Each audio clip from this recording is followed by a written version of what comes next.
Selamat pagi. Saya belum dengar suaranya. Selamat pagi.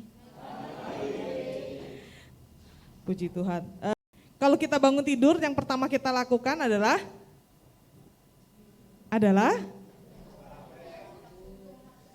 buka mata dulu dong. Ini kan udah jelas tuh. Bangun tidur, buka mata. Oke, bangun tidur, buka mata. Terus ini yang dilakukan. Siapa yang tidak melakukan ini? Serius? Wah. Ini ada 2 nih. Ada lagi yang tidak melakukan ini? 3. Lumayan loh tapi.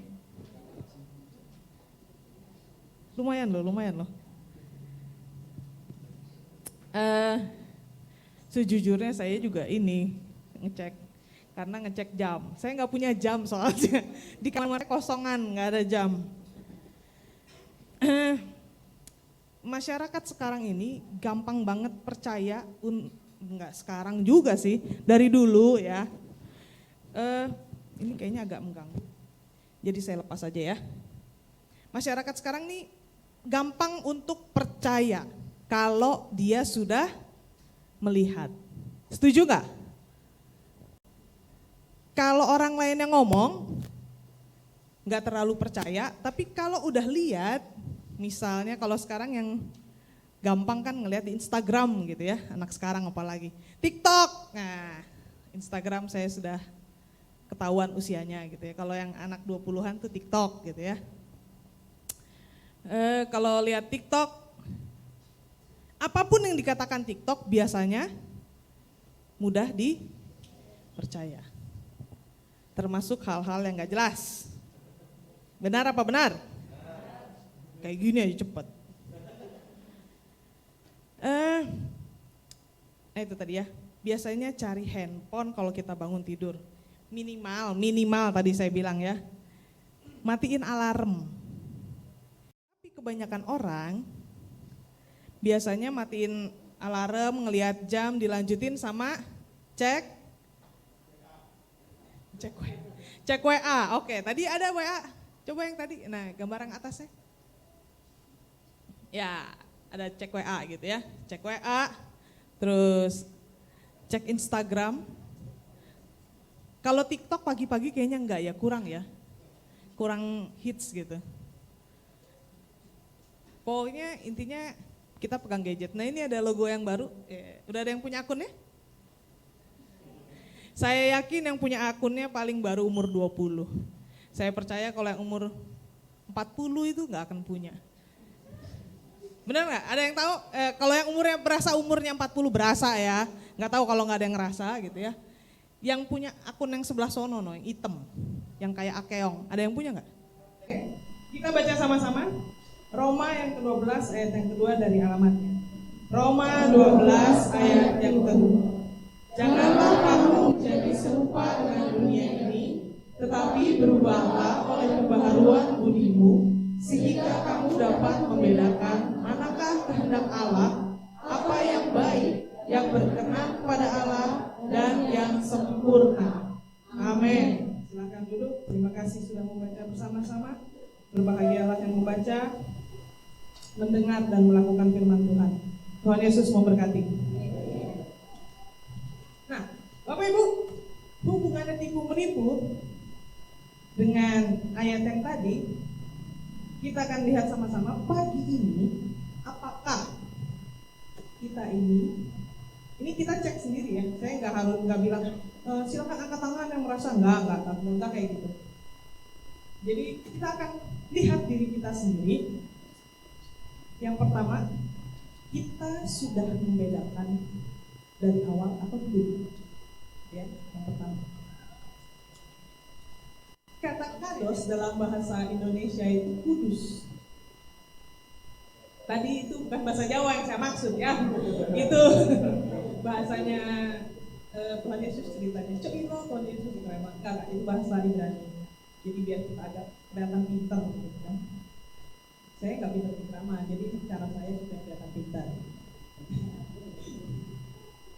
Well, kudus, kados Itu bukan sebuah kota di Jawa Tengah, juga bukan kata yang tadi dimaksudkan oleh bapak-bapak. Tapi juga bukan kerjaannya orang yang cuma isinya dalam hidup berdoa doang. Enggak selalu orang yang berdoa itu kudus. Setuju kan?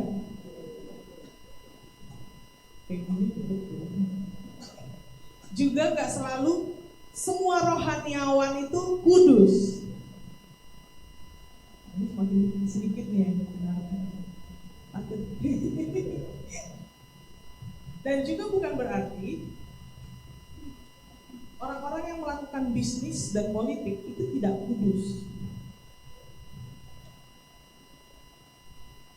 Kudus juga tidak ada hubungannya dengan makanan yang sudah kita doakan. Setuju nggak? Atau belum didoakan? Bapak Ibu pernah nggak ke sebuah tempat atau ya makan di rumah atau apapun lah? Biasanya saya kalau kadang suka ngeliat gitu ya, makanan datang gitu, terus orang kudus. Paling kalau makannya mie ya, ramen, mie, pokoknya kayak gitu. Karena kalau masih panas, masih ngumpul kayak lebih enak gitu ya.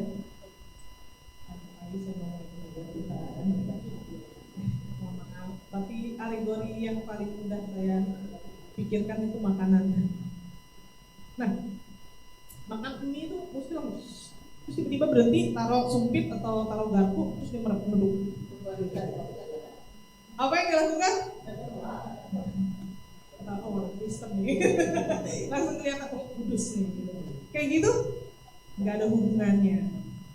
Nah, Bapak Ibu, kados atau kudus itu artinya terpisah. Terpisah itu artinya tidak bercampur dengan yang lain. Nah, sebagai orang percaya, dalam konteks ini adalah percaya Tuhan ya tentunya. Tuhan bilang tadi, bukan Tuhan bilang sih, surat Roma tadi bilang kita nggak boleh serupa, berarti kita harus beda. Dengan kata lain, kita harus kudus. Maksudnya gimana caranya kita kudus? Standar hidup kita yang kudus. Bukannya setiap kali mau makan udah berapa suap baru ingat doa. Biasanya Jojo yang kayak gitu. Udah makan seru gitu terus maminya bilang, Jojo udah berdoa. Terus kan berdoa. Tapi doanya cuma Tuhan amin, mulai lagi. Versi cepat gitu ya, berkelas. Doanya berkelas. Nah, standar hidup yang beda. Maksudnya gimana sih? Emang standar hidup orang harusnya kayak gimana sih? Kita nggak boleh sama standar hidupnya orang-orang lain. Itu maksudnya. Yang harus beda itu apa? Karena kita sebagai anak Tuhan, kita hidup dengan standarnya Tuhan.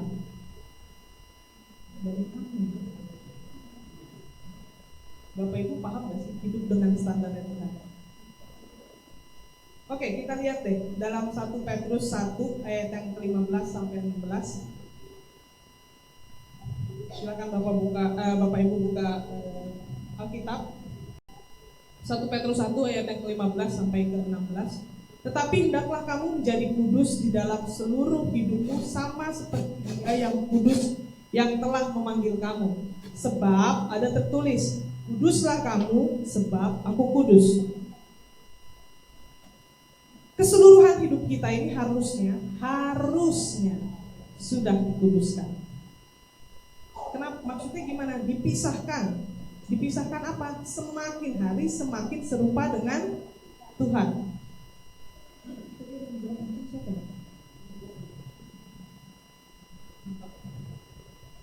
Tapi, ada tapinya nih. Kita nggak bisa kalau sendiri. Benar nggak? Semakin menyerupai Kristus. Gimana maksudnya? Karena kita nggak bisa sendiri, kita minta tolong Tuhan kasih kita Roh penolong siapa? Roh Kudus. Roh Kudus itu yang ingetin kita, Misal, hari ini bangun pagi buat ibadah. Kenapa harus ibadah ke gereja? Kan saya bisa ibadah di rumah aja, online aja bisa. Siapa yang bilang nggak bisa? kita sudah buktikan 3 tahun kemarin ya, kita bisa ibadah di rumah doang. Tapi yang kedua adalah kita nggak bisa sendiri, kita perlu Roh Kudus, itu yang pertama. Yang kedua, kita butuh teman-teman. Karena kita ini makhluk sosial. Kita nggak bisa sendiri, itu gunanya kita berkomunitas di tempat ini. Jadi dikuduskan, semakin hari semakin serupa dengan Kristus, dengan bantuan Roh Kudus dan komunitas. Nah, dalam Amsal 27 ayat yang ke-17, kenapa sih harus sama-sama bareng komunitas? Amsal 27 ayat yang ke-17, ayatnya pendek tapi sharp banget gitu ya. Besi menajamkan besi dan orang menajamkan sesamanya. Nah, gini Bapak Ibu, pergaulan kita itu menentukan standar hidup kita juga loh ternyata. Bapak Ibu pernah dengar gini nggak? 5 orang terdekat Anda itu menentukan dan mendeskripsikan siapa Anda sebenarnya. Ada yang pernah kayak gitu? Pernah dengar itu? Saya lupa siapa yang mengatakan, tapi berapa kali saya lihat gitu ya quotes-nya. 5 orang terdekat Anda mendeskripsikan Anda. Nah, itu yang dimaksud dengan kita harus hidup berkomunitas bersama dengan orang-orang kudus lainnya. Kalau teman-teman kita itu pencuri, perampok, tukang bohong, tukang tilep, artinya saya kurang lebih juga begitu. Bisa gitu nggak? Bisa begitu. Kalau teman-teman kita tuh orang yang rajin, orang dermawan, tinggi rasa sosialnya, senang punya hubungan spiritual yang baik sama Tuhan gitu ya, itu mendeskripsikan siapa kita juga. Karena tadi besi menajamkan besi dan sesama kita saling menajamkan. Nah, itu artinya menjadi kudus. Berbeda, yaitu berbeda yang semakin serupa dengan Kristus. Serupa apanya? Serupa kasihnya. Serupa apanya? Karena kita digambarkan sesuai dengan citranya Allah, gambaran Allah. Bukan maksudnya muka kita semua kayak Allah gitu, enggak. Tapi karakter kita kayak Allah tuh semakin hari semakin mirip gitu ya. Dan enggak semakin mirip dunia. Nah, yang kedua, itu soal diri kita yang pertama. Membedakan diri kita sejak awal. Membedakan sejak awal bagian yang pertama. Bagian yang kedua, membedakan sejak awal sesi 2. Gampang ya?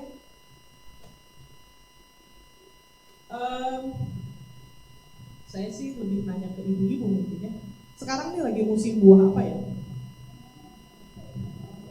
Buah hahaha. Buah apa? Gayus ya, mohon maaf.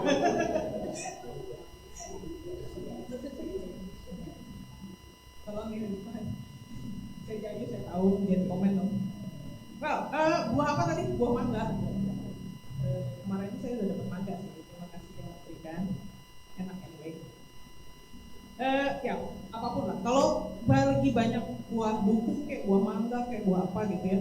Suka Bapak Ibu lihat di kalau saya karena sering lewat ya di Jalan Karawaci situ, mobil bak terbuka jualan mangga ditulisin 10.000. Ya, benar nggak? Ya. Siapa yang pernah tergiur? Tentunya saya. Gak usah jauh-jauh.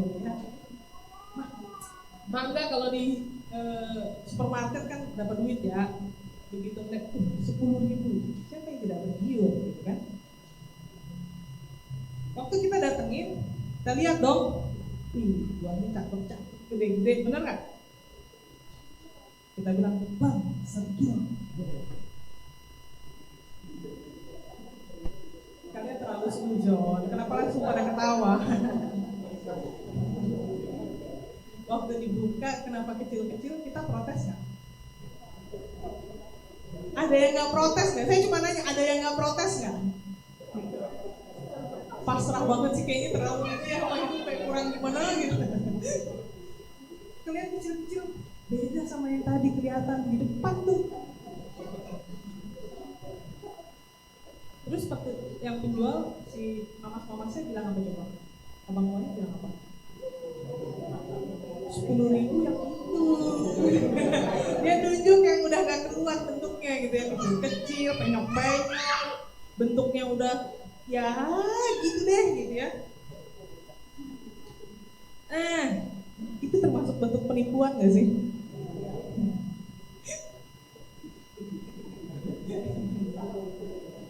Ya kalau itu termasuk penipuan, ya gitulah ya. Jadi jualan buah aja itu udah dibedain ya. Nah kalau Bapak Ibu ketawa dan paham ilustrasi ini, kurang lebih Bapak Ibu akan paham apa yang akan saya bicarakan. Bapak Ibu, kita tuh menerima berkat dari Tuhan, benar Pak? Ketika kita terima berkat, apa yang diingat kemarin? Apa? Bos langsung bertumpan kayak iya. saya mah cuma bilang kayak iya gitu.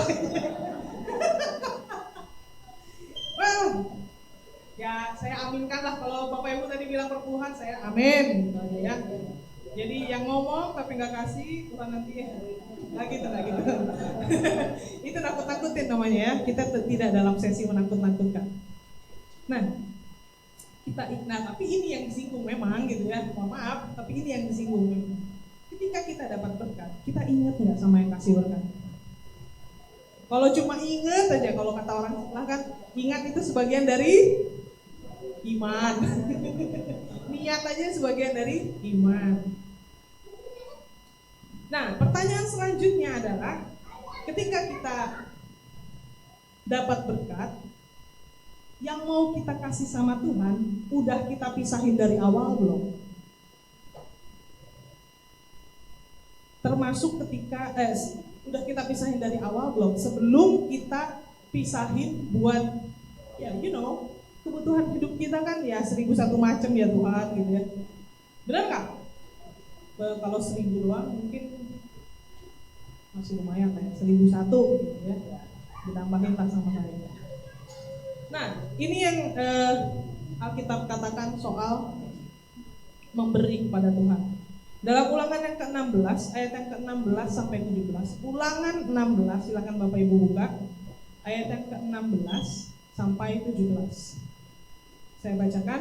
3 kali setahun setiap orang laki-laki di antaramu harus menghadap hadirat Tuhan Allahmu ke tempat yang akan dipilihnya, yakni pada hari raya roti tidak beragi, pada hari raya 7 minggu, dan pada hari raya pondok tahun. Janganlah ia menghadap Tuhan dengan tangan hampa. Ayat yang 17. Tetapi masing-masing dengan sekedar persembahan sesuai dengan berkat yang diberikan kepadamu oleh Tuhan Allahmu. Bapak Ibu, nggak seperti kita sekarang ya. Orang Israel zaman dulu tuh, pada zaman masa perjanjian lama, punya aturan yang sangat ketat ketika kita ke rumah Tuhan. Ketatnya pakai banget ya, peribadatannya ya itu tadi 1001 macam ininya ya, peraturannya, cara ketemu Tuhannya, pakaiannya, persembahannya udah diatur sedemikian rupa. Well, karena kita hidup di perjanjian baru, nggak berarti semua itu sudah usang, tapi ada beberapa hal yang tetap harus kita perhatikan gitu ya. Kayak khotbah minggu lalu dibilang ada hukum-hukum yang tetap berlanjut sampai sekarang ya. Termasuk diantaranya hukum seremoni, yaitu hukum-hukum peribadatan. Itu yang dilestarikan. Nah, tadi di ayat yang tadi, ayat yang ke-16 itu ada kalimat yang begini. Janganlah menghadap Tuhan menghadap hadirat Tuhan dengan tangan hampa. Oke, sekarang saya tanya, Bapak Ibu waktu datang ke sini pakai apa? Bawa apa? Enggak boleh dengan tangan hampa loh. Bawa diri, saya juga bawa diri. Paling tidak tadi kita memberikan persembahan, benar nggak? Nah, seringkali Seringkali kita menganggap remeh persembahan yang kita berikan. Ini, kita menganggap remeh persembahan yang kita berikan. Antara jumlahnya kayaknya masih sedikit, misalnya gitu ya. Begitu mau doa persembahan langsung sibuk ngeluarin dompet lah, ngeluarin apa, ngeluarin amplop, lalalalalala, baru sibuk. Yang pertama, kenapa kita menganggap remeh? Karena kita tidak mempersiapkan biasanya. Tapi kalau yang sudah mempersiapkan itu luar biasa. Dan yang kedua, kita tidak menguduskan. Itu bagian dari persiapan ya. Nggak dipisahin sejak awal. Jadi ketika kita buka dompet, yang mana aja asal ambil, set. Syukur-syukur yang keambil warnanya bukan saya bilang. Ada yang protes. Tapi kan saya kasihnya dengan rela. Saya kasihnya tulus, kasih persembahan. Nah, kalau ada yang protes dalam hati, ada yang saya lihat, saya pantau, ada yang protes, ya, berarti dengarkan lanjutannya karena belum paham maksudnya. Ketika kita datang sama Tuhan, banyak hal sering kita diskon. Siapa yang gak seneng dengar kata diskon? Apalagi mama. Atau kalau anak-anak sekarang ngerti diskon gak sih? Beli 2 gratis 1. Apa? Diskon. Tapi ketika kita ketemu Tuhan, kita sering diskon juga ternyata. Diskon apa? Diskon waktu. Ketika kita ketemu Tuhan, diskonnya waktu. Diskon konsentrasi. Yang ketiga, diskon pemberian buat Tuhan. Terus kita habis ibadah, sok-sok hitung-hitungan sama Tuhan. Tuhan, tadi aku udah ibadah loh. Dilihat besok jadi ya Tuhan gitu. Itu kayak Yakub ya.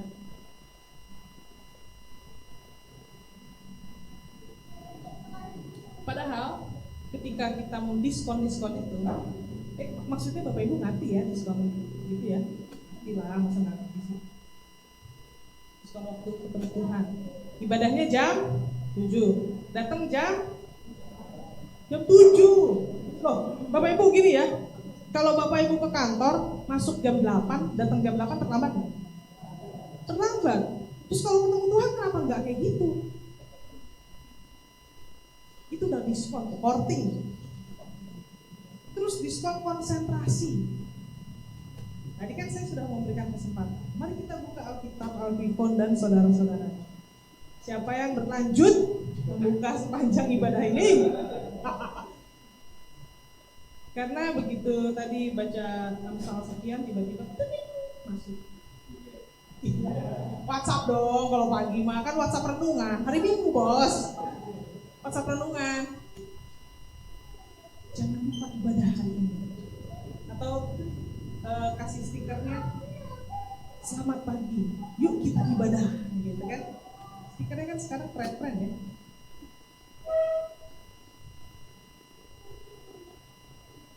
Juga termasuk diskon pemberian buat persembahan di diskon. Kenapa di diskon? Karena nanti setelah selesai ibadah mau makan mie ayam. Mie lagi ya Tuhan. Padahal kita paham ketika kita datang sama Tuhan, kita kasih persembahan, kita tahu kegunaan persembahan itu ya. Bapak Ibu tahu nggak sih kegunaan persembahan di sini apa? Dan itu dikorting. Jadi pemeliharaan rumah Tuhan didiskon. Serem nggak? Waktu kita bangun rumah, kita akan cari orang yang paling ngerti soal rumah, benar nggak? Tapi kadang-kadang suka ada orang yang rewel ya. Misalnya, saya nggak tahu hitungannya, jadi ini saya cuma asal nyebut ya. Satu dinding gitu, perlunya kira-kira 3 sak semen. Nah, itu kalau di diskon ya, panjang banget lah, dal-dil, ujung-ujungnya 2 sak aja bisa nggak? Bisa. Nah, tukang mau kita kasih apa juga bisa aja lah ya. Jadi harusnya 3 sak, kita korting jadi 2 sak. Tahan nggak? Ya, pertamanya bisa nggak? Bisa mah bisa. Tahan nggak? Itu urusan lain. Ketika kita lagi di dekat-dekat si tembok, lagi ngapain, tiba-tiba angin doang muncul, buka muka kita. Yang kena zong siapa? Saya bilang. Ya, jadi Bapak Ibu, itulah ya maksudnya.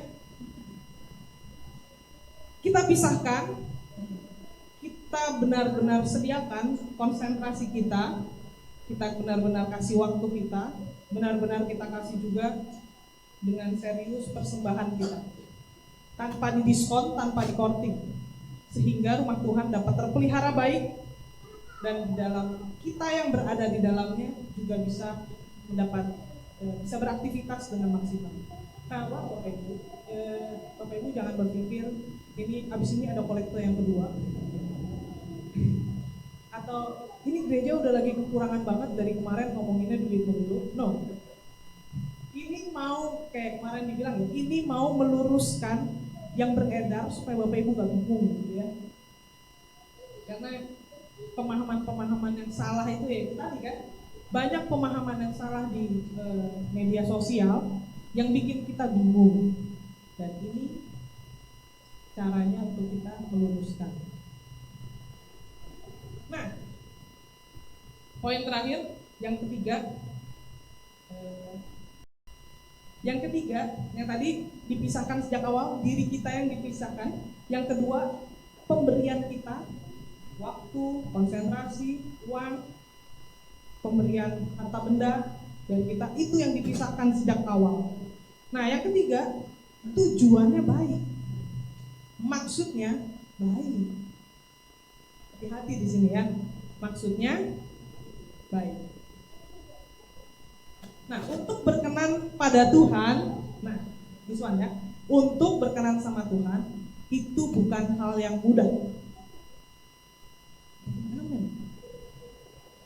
Bapak Ibu segitu pikir kalau berkenan sama Tuhan itu hal yang mudah gitu, atau gimana sih? Jadi statement saya setuju nggak? Untuk berkenan sama Tuhan itu bukan suatu hal yang mudah. Setuju? Oke. Tadi saya bilang kitab Musa,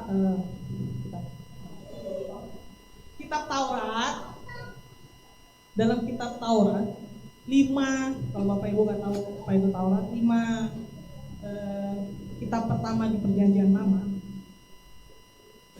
itu isinya 1001 macam aturan untuk berkenan pada Tuhan. Ya, termasuk di dalamnya janjilah ini, terus ada hukuman, lalala, termasuk di dalamnya juga peribadatan harus gimana, hukum-hukum segala macam itu banyak. Bapak Ibu silakan baca. Nah, banyak nggak? Banyak. Pusing nggak? Pusing. Nggak tahu sih kalau yang nggak pusing hebat. Karena ya gitu lah. Banyak banget kalau disusun gitu ya. Itu banyak banget. Nah, Tuhan Yesus ini datang membantu kita. Dia rangkum jadi cuma 2 aturan dasar yang mudah diucapkan tapi sulit dilakukan. Gak ada yang apa aja itu 2 hukum dasarnya Tuhan? Ya, kasihilah Allahmu dengan segenap hatimu, lalalala. Yang kedua, kasihilah sesamamu manusia. Mudah diucapkan, sulit dilakukan. Setuju nggak? Nah, hubungannya apa sih dengan topik tipu menipu kita pada pagi hari ini? Kita itu datang sama Tuhan. Kita tuh kasih barang, kasih waktu, kita berdedikasi sama Tuhan. Apakah itu artinya sudah pasti kita melakukan hal yang pertama. Tadi, kasihilah Tuhan Allahmu. Udah pasti loh. Apalagi yang kedua, kasihilah sesamamu. Atau ternyata kita hanya menipu diri kita sendiri, menipu sesama kita, atau bahkan yang lebih POPBGT gitu ya, nipu Tuhan. Nih ya, ada satu statement yang saya tulis sebenarnya di ini sih ada ya. Semua orang bisa kasih persembahan buat Tuhan. Setuju? Tapi tidak semua persembahan diterima sama Tuhan. Benar gak? Bapak Ibu ingat ceritanya Kain dan Habel ya? Persembahannya Kain diterima apa ditolak? Persembahan Kain ditolak, persembahan Habel diterima. Yang kemudian bikin Kain panas hati, marah lah bahasanya gitu ya. Nah,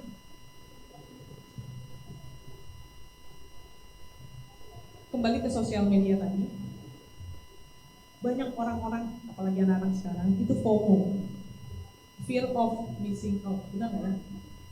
Benar ya? Bahasa gampangnya takut kudet, kurang update.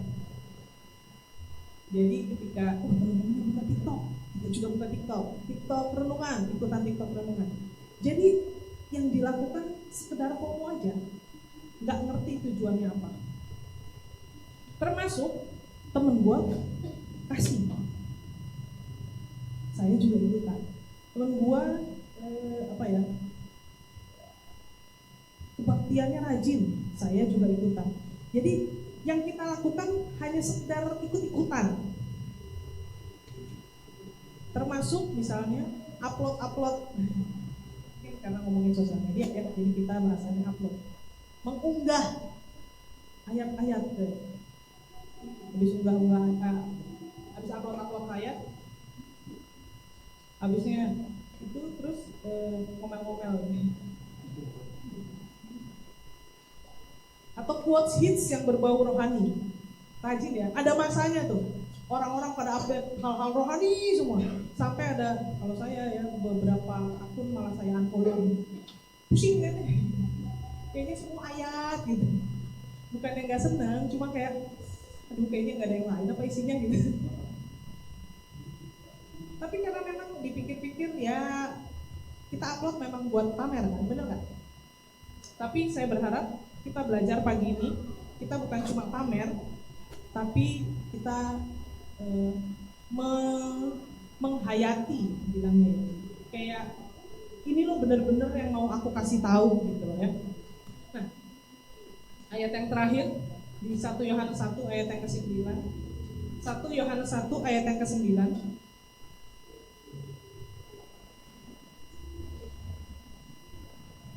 Jika kita mengaku dosa kita, maka Ia adalah setia dan adil, sehingga Ia akan mengampuni segala dosa kita dan menyucikan kita dari segala kejahatan. Nah, Bapak Ibu, di sini kita diingetin, yang tahu hati kita itu Allah sendiri. Jadi ketika kita datang kepada Tuhan, kita bawa hati kita bawa konsentrasi kita. Kita ingetin, minta ampun dulu. Kita ingetin, coba cek hati kita dulu, supaya yang kita lakukan di sini bukan menipu Tuhan. Cek lagi, kita datang, kita beneran pengen datang, atau kita cuma ikut-ikutan aja. Kita datang karena sungkan, udah ditanyain nanti kalau nggak datang, atau kita datang ibadah udah keburu bangun, ya udahlah datang aja. Atau memang kita kepingin ketemu Tuhan, tujuan kita diluruskan, tujuan kita benar-benar dibikin jadi baik. Mari kita minta Roh Kudus untuk membantu kita, menyucikan hati kita, agar kita mampu jadi teladan. Teladan buat siapa? Buat teman-teman kita. Buat siapa? Buat orang-orang di rumah kita. Saya percaya pagi ini kita datang dengan tujuan yang baik kepada Tuhan. Persembahan yang kita berikan adalah persembahan yang sudah kita siapkan kepada Tuhan. Juga ketika kita memberikan waktu kita, konsentrasi kita, pikiran kita, dan tenaga kita, itu benar-benar karena kita cinta sama Tuhan, kita cinta sama pekerjaan Tuhan. Ketika kita memberikan harta yang Tuhan percayakan kepada kita, kita balikin buat Tuhan. Itu memang karena benar-benar kita cinta sama pekerjaan Tuhan. Kita cinta sama Tuhan. Bukan supaya dilihat orang. Ini basi banget gitu, kalau cuma buat dilihat orang ya. Bukan supaya kita diberkati, tapi kemarin dibilangin kita ngasih karena kita udah diberkati. Tapi karena kita bersyukur sama Tuhan, makanya kita kasih. Kita mau terima kasih sama Tuhan. Dan kita cinta. Kita cinta pekerjaan. Mari Bapak Ibu saya undang. Kita bangkit berdiri. Kita mengakhiri ibadah kita pada pagi hari ini dengan ngecek kembali hati kita ketika kita datang. Kita cek tujuan kita benar-benar buat Tuhan atau enggak.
Semua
bersyukur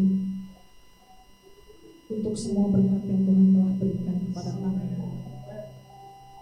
Kami mau berterima kasih karena Tuhan telah memelihara kehidupan kami, sehingga kami menikmati berkat Tuhan setiap hari, setiap saat. Kami mau bersyukur Tuhan. Terima kasih Tuhan. Kiranya hamba-Mu setelah selesai berbicara, tapi firman-Mu terus bertanam, berakar dengan kuat, dan berbuah semakin hari, semakin hebat, sehingga orang-orang di sekitar kami dapat melihat kiranya Tuhan dalam hidup kami. Terima kasih Tuhan, terima kasih. Berkati segala persembahan yang telah diberikan anak-anak-Mu, persembahan persepuluhan, persembahan ucapan syukur, semua yang telah diberikan Kau berkati berlimpah, sehingga dalam segala hal, dalam kehidupan anak-anak Tuhan di tempat ini, hanya nama Tuhan yang dipermuliakan. Terima kasih Tuhan, terima kasih. Sehingga kami akan pulang, berkati kami dalam perjalanan, dan tibakan kami dengan selamat di tempat tujuan kami masing-masing, dan kami dapat menikmati hari ini, menikmati bersama keluarga, bersama teman-teman, dan tentunya bersama Tuhan, juga termasuk pembicaraan-pembicaraan kami, semuanya untuk memuliakan Tuhan. Tuhan memberkati engkau dan melindungi engkau. Tuhan menyinari engkau dengan wajah-Nya dan memberi engkau kasih karunia. Tuhan menghadapkan wajah-Nya kepadamu dan memberi engkau damai sejahtera. Saudara-saudara yang kekasih dalam Tuhan, terimalah berkat dan damai sejahtera dari Allah Bapa, kasih karunia dari Tuhan Yesus, dan persekutuan Roh Kudus menyertai kita pada hari ini sampai Maranatha Tuhan Yesus datang kedua kalinya. Kami berdoa dalam satu nama yang mencintai kami, yaitu di dalam nama Tuhan Yesus Kristus, Juru Selamat dan Penebus kami. Kami berdoa bahwa kami ada di surga, dikuduskanlah namamu, Datanglah kerajaan-Mu, jadilah kehendak-Mu di bumi seperti di surga. Berikanlah kami pada hari ini makanan kami yang secukupnya, dan ampunilah kami akan kesalahan kami, seperti kami juga mengampuni orang yang bersalah kepada kami. Dan janganlah membawa kami ke dalam pencobaan, tapi lepaskanlah kami daripada yang jahat.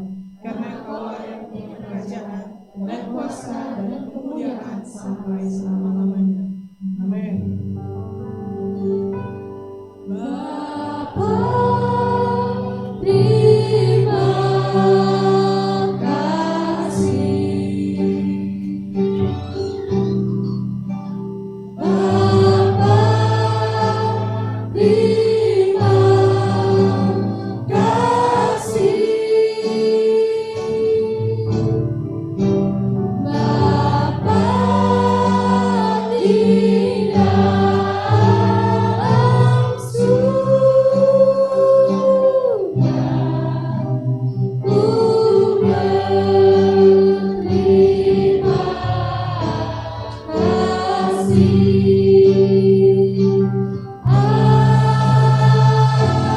Amin.